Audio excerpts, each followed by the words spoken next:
कि हमारे देश में जो देखा जाए तो जनता में बहुत बड़ा वेरिएशन है। मतलब किसी के पास हजार हजार एकड़ जमीन है और किसी के पास में एक भी डिसमिल जमीन नहीं है। तो जब ये कानून बनता है तो कानून तो सभी के ऊपर एक सा लागू होता है। तो इसका मतलब ये हुआ कि कुछ लोग बहुत आराम से अपनी जिंदगी जी रहे हैं और कुछ लोगों को बुनियादी चीजों के लिए, जिंदगी जीने के लिए रात दिन मशक्कत करनी पड़ रही है। मसलन ये है कि ऐसे माता पिता भी हैं जो अगर आज मजदूरी नहीं करें तो उनको आज खाना उपलब्ध नहीं होगा।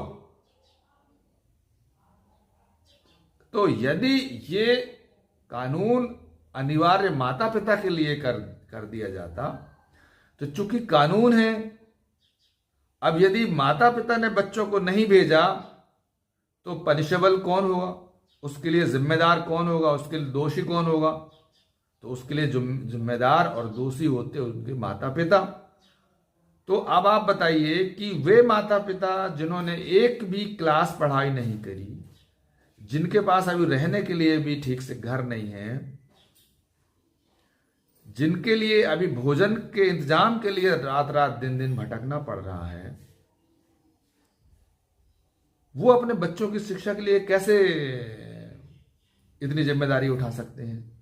तो इसीलिए ये इस कानून में कहा गया है कि ये कंपल्सन स्टेट के लिए है, ये अनिवार्य शब्द स्टेट के लिए है कि यदि कोई बच्चा, किसी समुदाय का बच्चा स्कूल नहीं आ पा रहा, गरीबी की वजह से, बीमारी की वजह से, या प्राकृतिक कुछ ऐसी परिस्थितियों की वजह से कि बीच में नाला फंस रहा है, बीच में रेलवे स्टेशन है, रेलवे लाइन निकली हुई है, कुछ घर उस तरफ रह रहे हैं, या बीच में कोई एक नदी निकली हुई है, कुछ घर उस तरफ बने हुए हैं, तो ये कंपल्सन स्टेट के लिए है कि राज्य हर एक बच्चे को ध्यान में रखकर शिक्षा उपलब्ध कराएगा।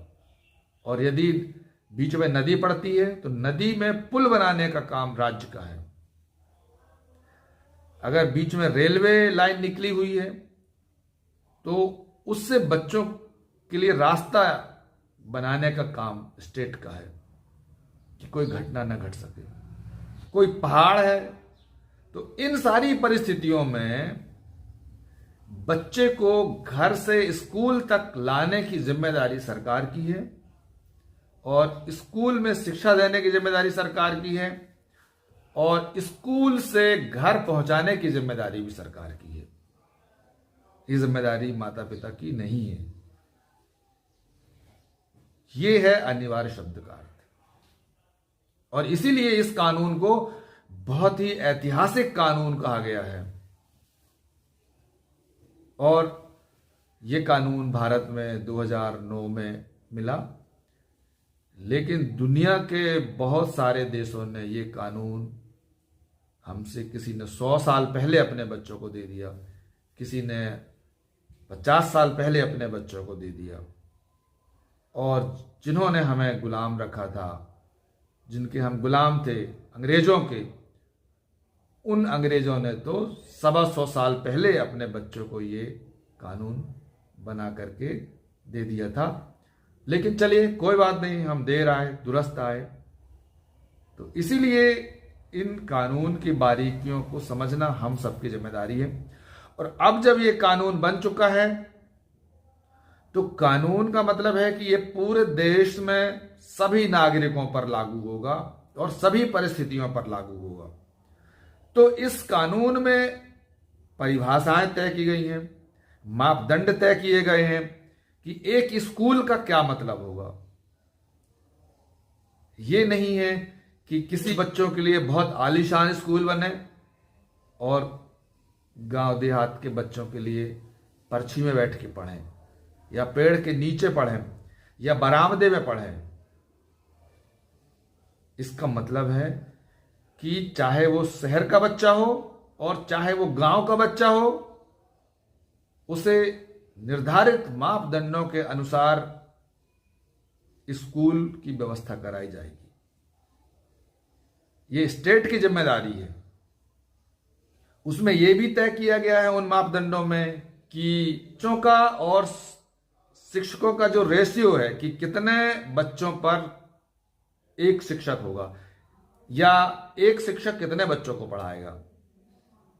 तो ये नहीं है कि कहीं पर 100 बच्चों में 10 शिक्षक हैं। शहरों में परिस्थितियां बनती हैं, लोग गांव से ट्रांसफर करा करा के शहर चले जाते हैं, बच्चे 100 हैं और टीचर 10 हैं।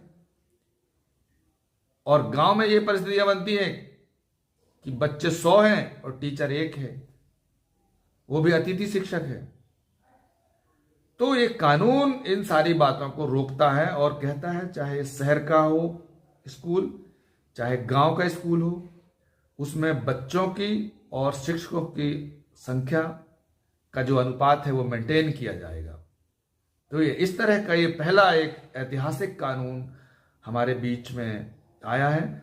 और उसी कानून में ये भी कहा गया है कि बच्चों की पढ़ाई लिखाई गुणवत्तापूर्ण होगी। तो हम इस कानून की अभी जो हमने इसकी व्याख्या की है, ये तो सिर्फ टाइटल की व्याख्या की है। अब हम इसके अलग अलग जो बिंदुवार हैं कि इस कानून की जो खासियतें क्या हैं, उन पे हम अलग अलग आपको खंडों में आगे बताते चले जाएंगे।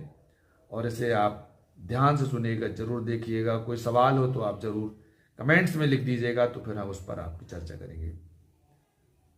तो अभी यहीं तक, फिर मिलते हैं आपको अगली बार।